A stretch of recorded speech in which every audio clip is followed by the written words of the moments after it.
Hey, what's up, everybody? This is your boy Kenny, and this is the Assassination of Gianni Versace American Crime Story, Season 2, Episode 4, and the name of this episode is House by the Lake.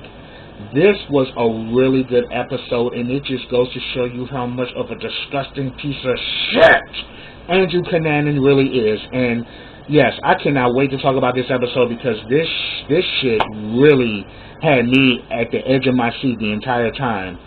And I just wanted to make sure I really thoroughly watched this episode because this was really good. So, the episode starts, it's April 27th, 1997. And this is 1 week before the murder of Lee Miglin. And we saw that episode last week. So, we actually, the scene starts off in David Madson's loft. David Madson was considered the love of Andrew's life. You know, pretty much, we see that he's an architect, and he's, on the phone with his co-worker, and pretty much like one of, I think his manager or something, and he just landed this really big project, so he's really excited. And then we pretty much see Andrew's there, and Andrew's kind of looking all smug, because he's achieved something, and Andrew ain't achieved a damn thing in his life, but yet he uses his intelligence and everything to mastermind and screw people over. So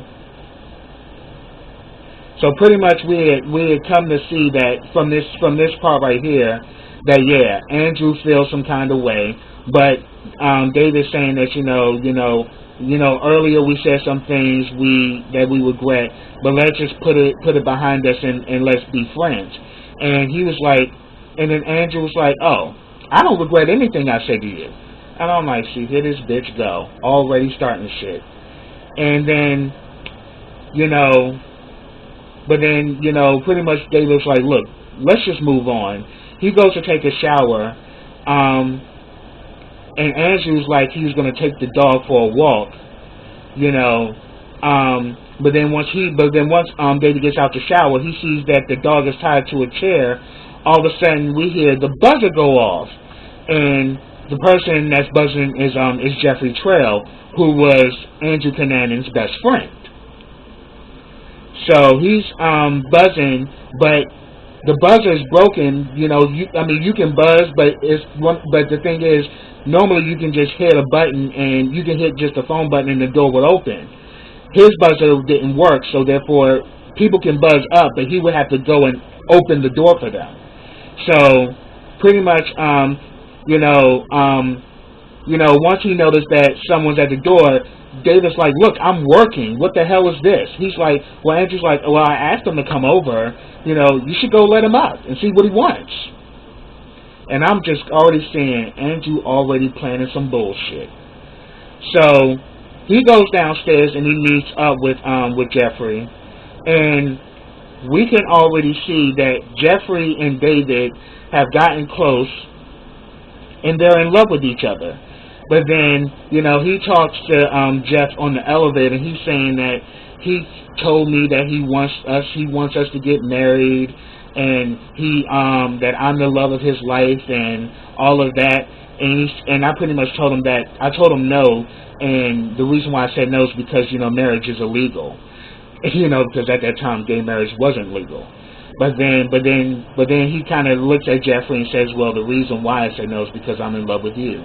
And I was like, interesting. So we see that Andrew's best friend and his love of his life have become an item. They're actually dating each other.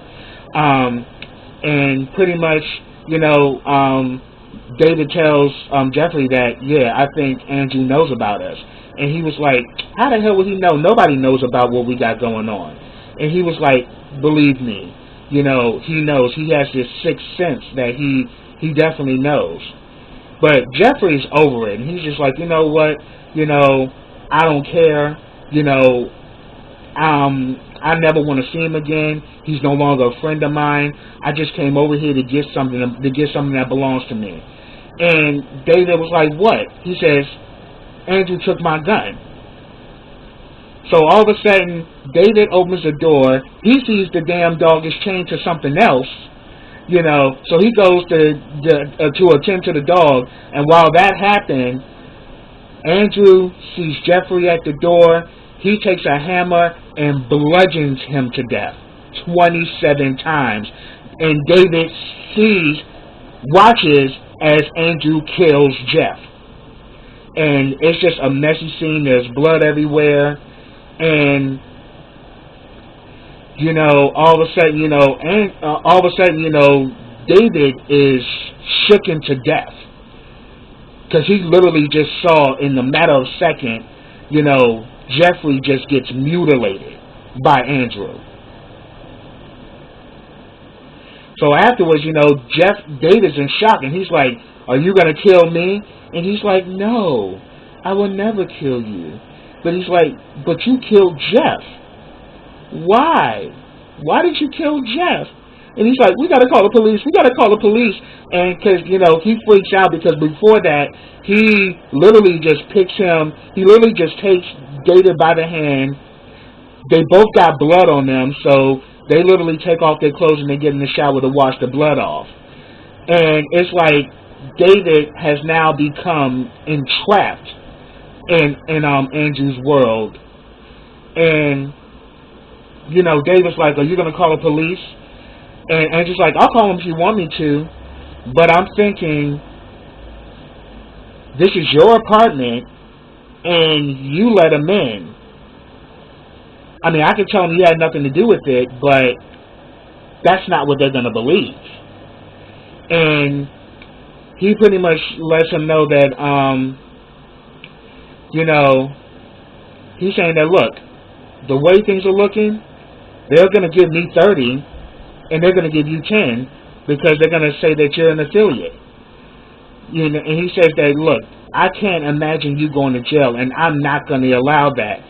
So when he tries, you know, when he like thinks he's going to leave or whatever, Andrew blocks him. "I'm not going to allow that. So think it through before you do anything." And I'm like, see, Andrew's an evil bastard.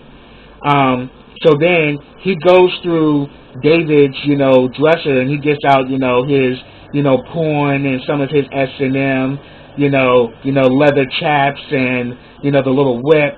You know, he gets all that out, and then he's pretty much saying that, look, you know, at the end of the day, you're entrapped in this shit, and, you know, but then David's like, they're not going to do that. I didn't do anything. He's like, it doesn't matter. Yeah, I can say you didn't do anything, but you need to understand, it's us against them. They don't like you. You're a fag.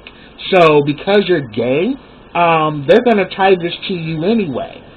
So pretty much, they hate us, and they're going to take us down for this. So yeah, so Andrew then already got David in his bullshit. But then, you know, David's like, I need to talk to my dad. I need to let my dad know. And then he tells him that, look, you can't involve your dad in this. You know, think about all that's going to happen to him. I mean, you don't want them coming down on him. You can't tell your dad anything. And then he's like, and then all of a sudden, that's when David tries to leave. And he's like, I'm not going to let you leave until you thought this through. But then he tries, and then all of a sudden, you know, it's later on in the night. Andrew looks like he's asleep. David tries to leave, and Andrew wakes the fuck up. And he's like saying that, look, I got to walk the dog, you know, she's going to start barking, and people might get suspicious.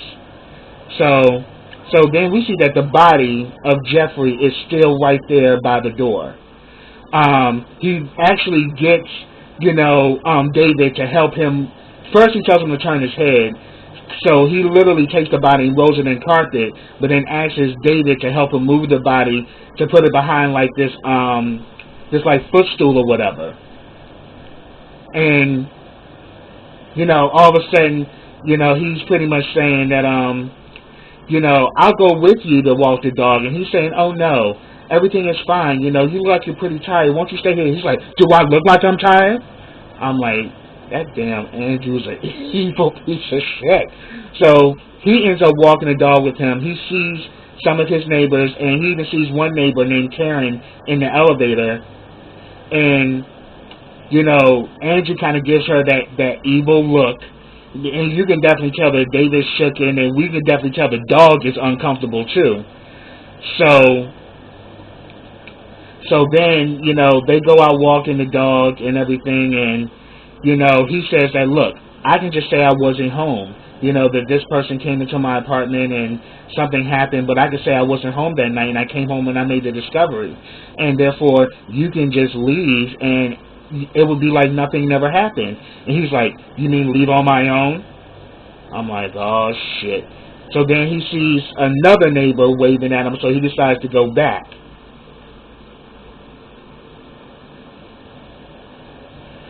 Yeah, but before, also on the elevator, when she walked out, he pretty much, stopped Andrew's like, tell me that no one else is going to get hurt. And he says, no one else will get hurt as long as you're by my side.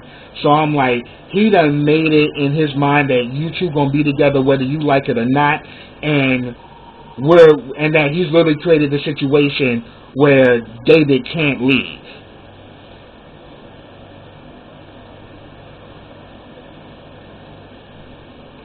So then we see that that Andrew back at the apartment, Andrew's putting the gun in the bag, he's packing some stuff, and we see that the coworker and the head the building director is knocking on the door because the coworker has come because Andrew hasn't reported to work, and because David hasn't reported to work, and David is always on time.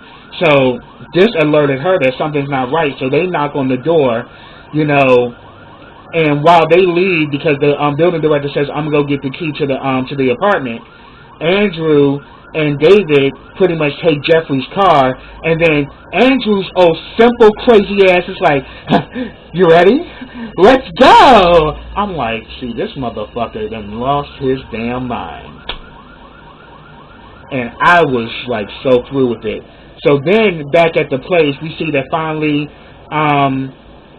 they get the key and they go in, and the co-worker notices that it's a dead body in there. And, of course, right now they're thinking that it's David that's dead. So the detectives finally show up. Pretty much the co-worker as well as the building director, they talk to the detectives, and they let them know about David. And they said David is always a nice guy, he was always cool, everybody likes him and everything. So they decide to go in and investigate. And pretty much they go look, and they're thinking that the dead guy is David. But then the coworker kind of pulls them aside. She said that, he did. I noticed that the last time I saw David, he had this guy staying with him, named Andrew Kunanu, something like that, and he had black hair and all of that, And she said that, and she said, well, what color? And he asked, what color was David's hair? And she said blonde. So the investigators go back. They check, and they actually check the body, and they see that the guy that's dead has black hair. They immediately jump to conclusions and think that it's Andrew that's dead and that David's the killer. So they come to that conclusion. But they pretty much let her know that the man that's dead is not David.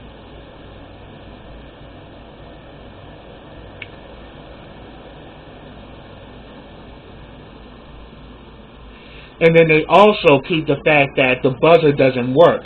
So therefore, someone would have to literally come and let him in. And they also notice that, you can also get in if somebody's leaving out. You can catch the door and come in that way. So it could have worked either way, that someone let him in or he just got in another way.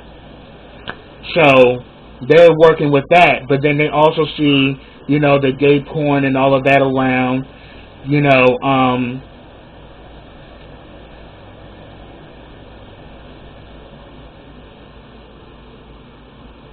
So pretty much, yeah. So then we later on see that they literally go to so eventually the coroners come, and the coroners actually test the body, and they find Jeffrey's ID on him. And they also noticed that they saw, I think David's wallet was there too. So they saw that, okay, the motive definitely wasn't robbery. Yeah, we know it wasn't robbery. But then, so therefore they know that the dead body is Jeffrey Trail. So now they're thinking that Andrew and David killed Jeffrey. So David is already being aligned to this. And then we also see that we get flashbacks of David when he was a little boy, and that he's close to his father. And we see that his father had a passion for hunting, whereas David liked animals. So when his father shot a duck, or a quail, I think, he was upset.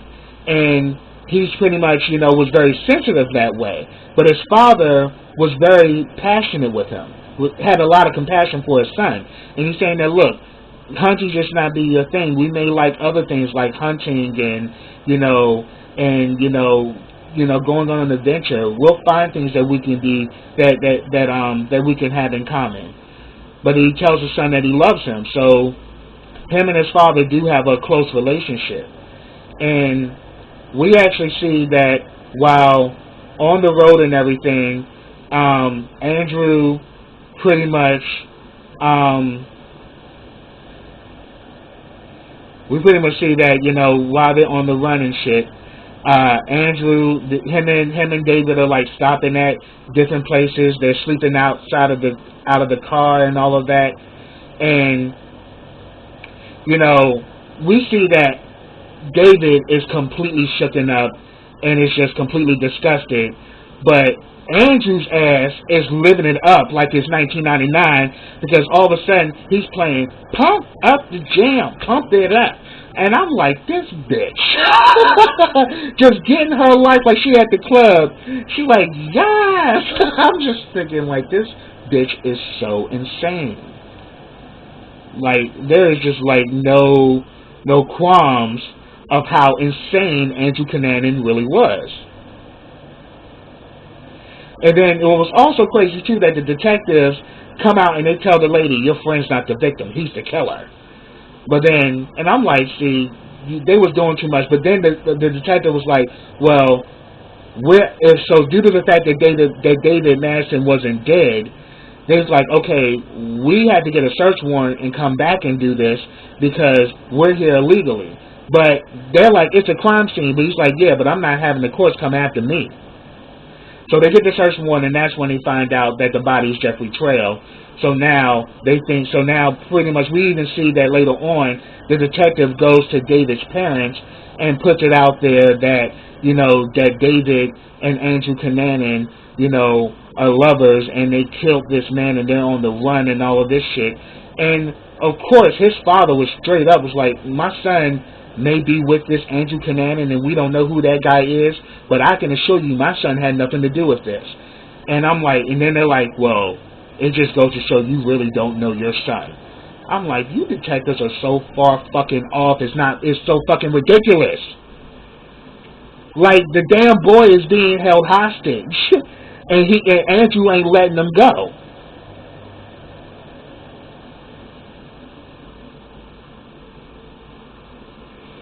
So we also see that, while we also see a scene where they kind of parked and they were eating burgers or whatever,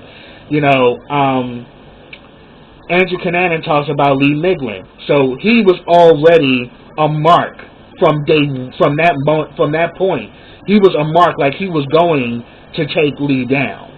He says that, look, we worked on projects together and he owes me, and and he says, and then their plan, Andrew's big plan is for them to drive, to the border, Mexico, and then they'll be out of U.S. Jurisdiction. And he said that, look, everything will be fine. If we drive the speed limit and change the plates, everything will be great. You'll have a new life. We can part ways, but I think we make a great team because we both don't have anybody else. I'm like, you evil son of a bitch. Like, he made me so fucking mad. Ooh. Like, just the sheer selfishness and evilness that he pursues, and and he does it like he's brushing his teeth. It's just sickening. So we also see that the police also talked to some of the neighbors, and they said that they saw Andrew and David together walking the dog, and she said it was kind of odd because the dog was on the leash, and normally David lets the dog run about, and then that's when they get the call from the coroner that the body is not of Andrew, but is Jeffrey. So all of a sudden we see that Andrew and David are at a rest stop. They come out, and David puts his arm around David, and this woman kind of looks like disgusted or whatever.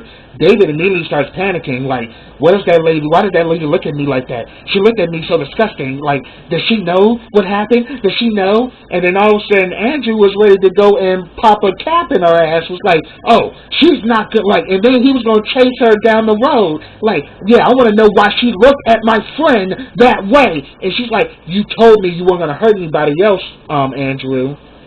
So Andrew kind of, calmed down.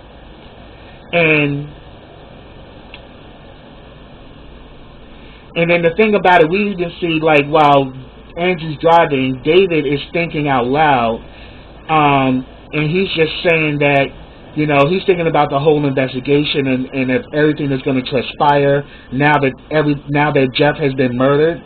He's like playing it, he's saying, like, I feel like I'm playing my life over and over and over again. After somebody finds out about me, I'm playing another role. And, pretty much saying, like, this is some of the struggles that gay men have went through during this time. Once people found out about your sexuality, people kind of like would like act like you were like you were cursed with leprosy and shit. Like, and he kind of talks about that. This situation is reminding him that it's like, again, I have to play another role because obviously I can't go back to where what I was before. And then he starts saying, like, oh my God, what about my parents? How they're gonna live in? He says, my parents live in a small town. How they're gonna live in that small town after all this stuff comes out? Who will buy from my dad's shop? So he's like literally breaking down, realizing that this is going to affect his family in the worst way. And we definitely saw that scene between his family and the detectives. Now, granted, now pretty much this all took place in Minneapolis, but then he ends up killing David, but he ends up killing David in another part of Minnesota. I forgot the city. If you guys know that, put it down in the comments. But he killed Jeffrey Trail in Minneapolis, the water city.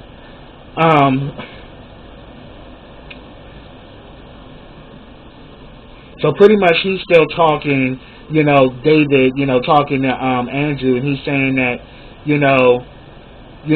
I wonder why I was afraid to go on this journey with you. I think I did it because I'm afraid you're going to kill me. And he says, I told you I will never hurt you.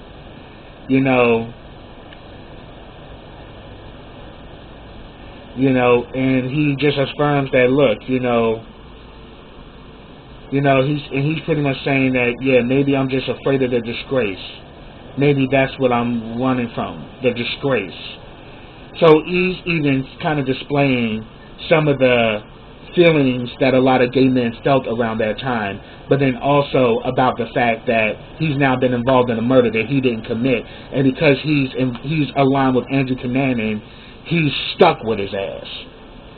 So then we see that they go to this lounge bar. This woman is on the guitar playing this really beautiful song about love and heartbreak, and she was really singing that song. It almost made me tear up. It was a really good song, and we see that, when they get in, David gets up, he's like, where are you going? He's like, to the bathroom. Because he is not letting David out his sight. But at that moment, David goes in, and he sees there's a window, and he literally takes his sweater and breaks the window. So he had an opportunity to escape, but he didn't. And then we see Andrew is listening to the woman singing in the singing at the lounge bar, and he just starts crying, and he gets very emotional. So I'm like, it definitely was a really deep, a really deep song about love and heartbreak, and it got to him. He just starts crying, and then all of a sudden we see that David actually comes back, and then he pretty much holds David's hands. Then we get a scene with it kind of goes back to when David graduated from the University of Minnesota, Duluth. He was showing his degree to his father, and he was excited, but then he tells his father that he's gay. And his father says, I need a moment so I don't say the wrong thing. So, of course, he tears up and everything. He's like, look, you know what I believe. So if you think I'm going to tell you that I'm okay with this, I'm not going to do that. But what I will tell you is that I can say that I love you, and I love you more than my life. And David gets emotional because even though he may not agree with his sexuality, he still loves him as his son. So, and that's pretty much the main fear that a lot of us gay people face when we come out to our families. We have this inner fear that if we tell you, you're not going to love us for who we are anymore. That you may not like my lifestyle, but still love me because I'm still your son. Because at the end of the day, that doesn't change. And it really showed that his father at least had that much love and compassion for his son, even though he didn't accept his lifestyle. But then the father's like, why the hell did you tell me this? After you got your degree. He says, good news, bad news. Because he said, I knew by me telling you, you were not going to take it well.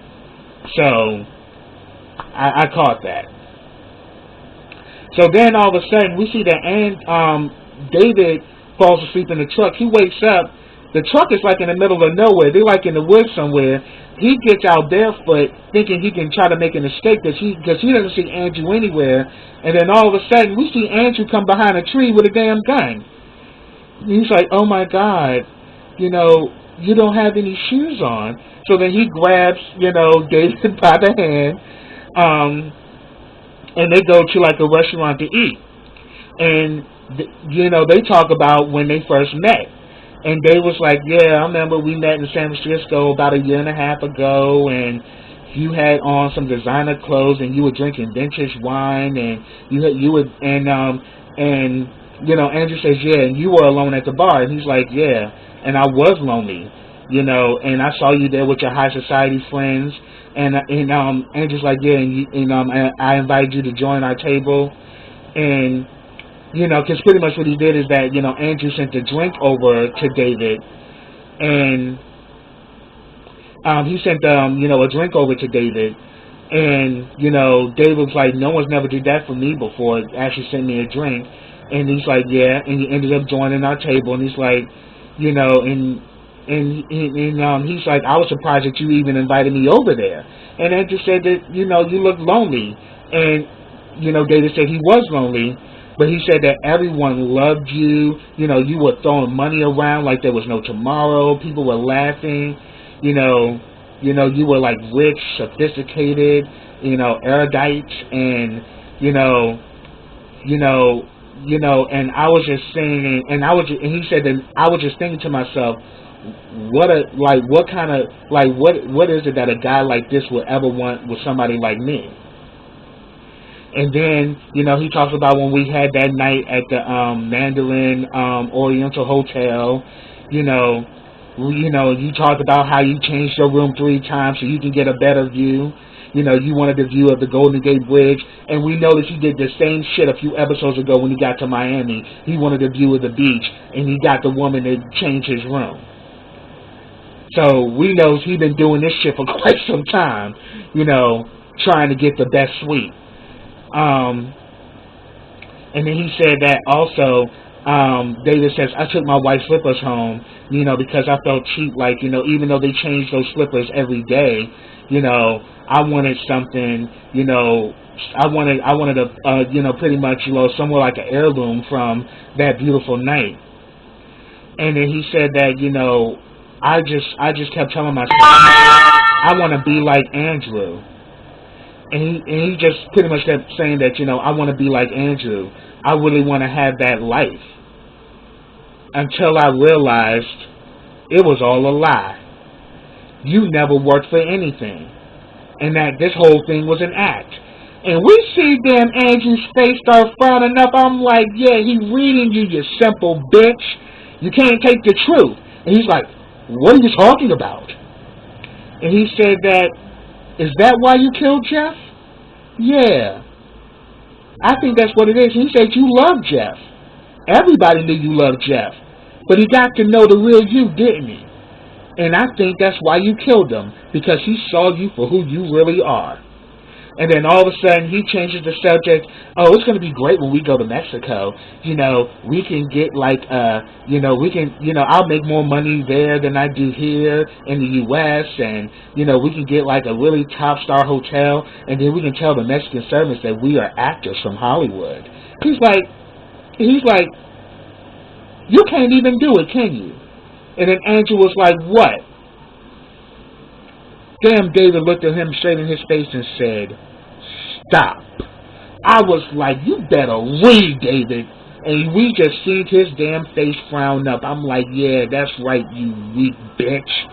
Because Andrew was disgusting. Like, it was just crazy.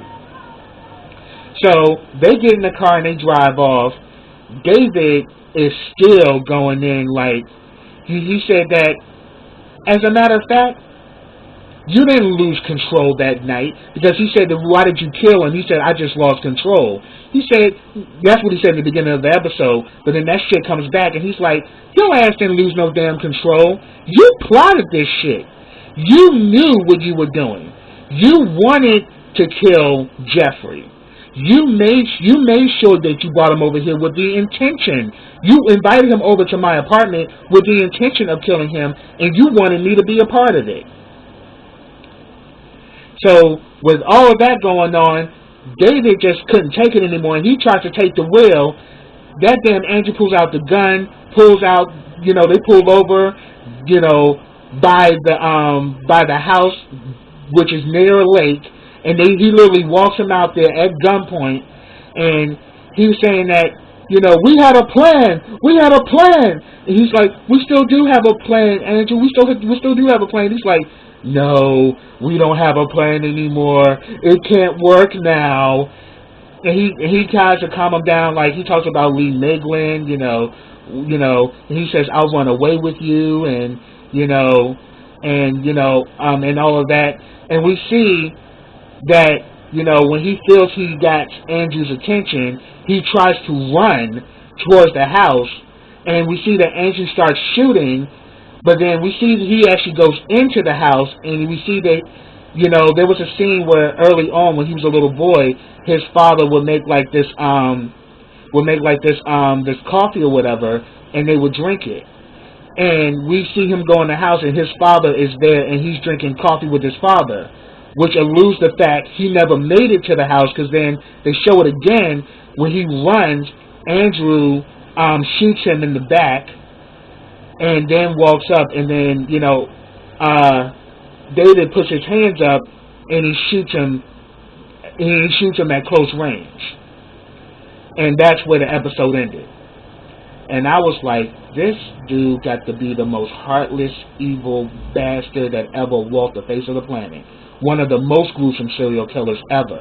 But it didn't get a lot of media coverage because, it involved gay men. And this is pretty much seeing how far we have come, as far as the LGBTQ community.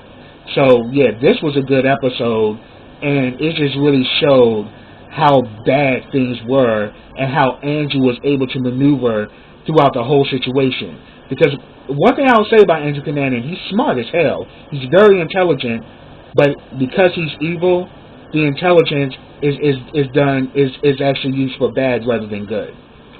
So that's what I have, y'all. If I missed anything, put it down in the comments. I'd love to talk to you about it. But subscribe to my channel. Click that bell so you get notifications every time I drop a video. Also, follow me on all of my social platforms. I have them listed in the description box. Also, like this video, comment on this video, share this video, and I will be back with the next episode of the Assassination of Gianni Versace. So until next time, everybody, take care.